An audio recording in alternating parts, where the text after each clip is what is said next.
And we are in line 11. It says, make vows to the Lord your God and pay them. Let all who are around him bring presents to him who ought to be feared. He shall cut off the spirit of princes. He is awesome to the kings of the earth. And so let's elaborate on 11. Make vows to the Lord your God and pay them. So once you tell God you're going to do something, we need to honor that. And that sends us to Ecclesiastes 5, 4 through 6.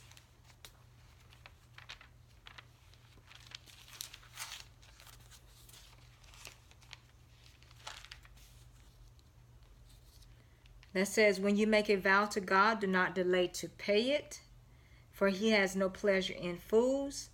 Pay what you have vowed. It is better not to vow than to vow and not pay.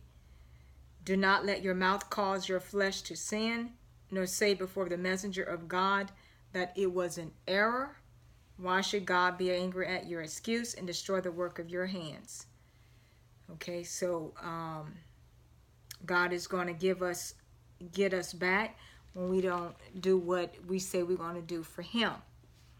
And so, and remember, it's more about just making a vow with money. It's also with marriage, any type of agreement or anything like that that you say that you're going to do. Because a vow is it's like a covenant. Remember, we talked about covenant before, and a covenant is a spiritual agreement, okay? And it could be between man and God. And now a covenant could also mean an agreement between man and man. Now this right here is talking about when you make a vow to God.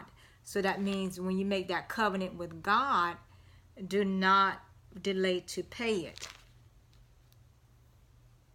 And then it also sends us to 2 Chronicles 32.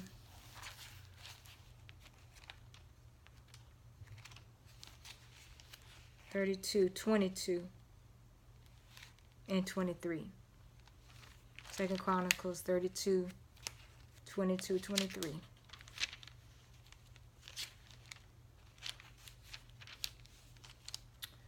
And it says, thus the Lord saved Hezekiah and the inhabitants of Jerusalem from the hand of Sennacherib, the king of Assyria, and from the hand of all others, and guided them on every side.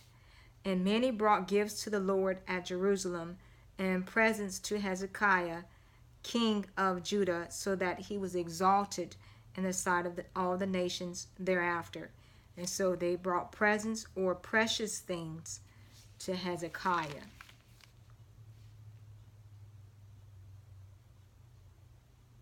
All right, and then moving to line 12. And so we're saying, like, we're always asking God to bless us and to give us gifts and to give us presents and stuff like that. When God gave us Jesus, the greatest gift of all, he doesn't have to give us anything else, because he has given us everything that we need to function in this life and the life after. Jesus is the greatest gift of all.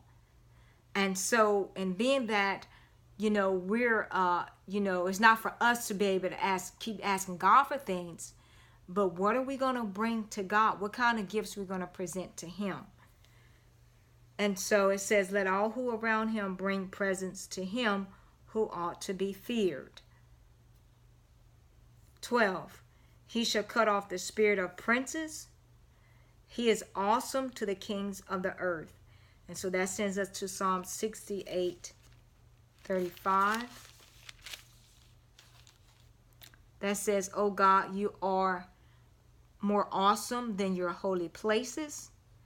The God of Israel is he who gives strength and power to his people. Blessed be God. And so basically what that is saying is that God is awesome than his holy places, or even the things that even have some sustenance or some significance, like kings and princes.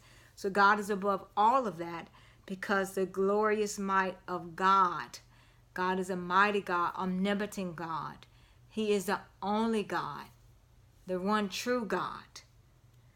And so, with that, he needs to be praised and he needs to be feared. He needs to be praised and he needs to be feared. And so, and that's Psalm 76, the glorious might of God. And so, Lord's willing, we be in our next Psalm 77. If I think I may have a little in me to get through it. It's a 20-line psalm and only one reference scripture, so we should be able to flow through that one quickly. But I'll see what it see how it goes. And so, but let me just end by saying, keep the faith, keep the focus, stay on the Lord's side. I love you, and may God bless you.